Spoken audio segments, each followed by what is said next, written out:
ดี๋ยวก็หัวแตกหรอก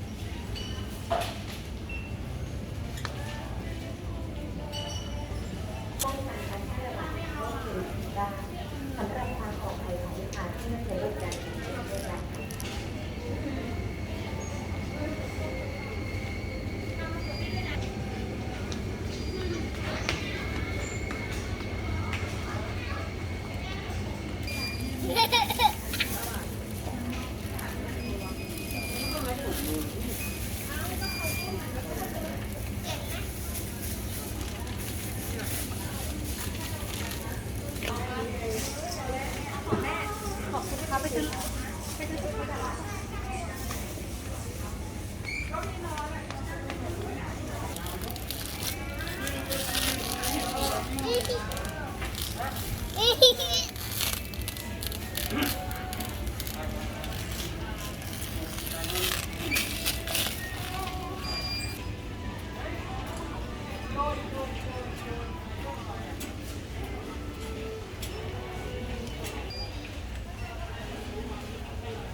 ตึ๊บ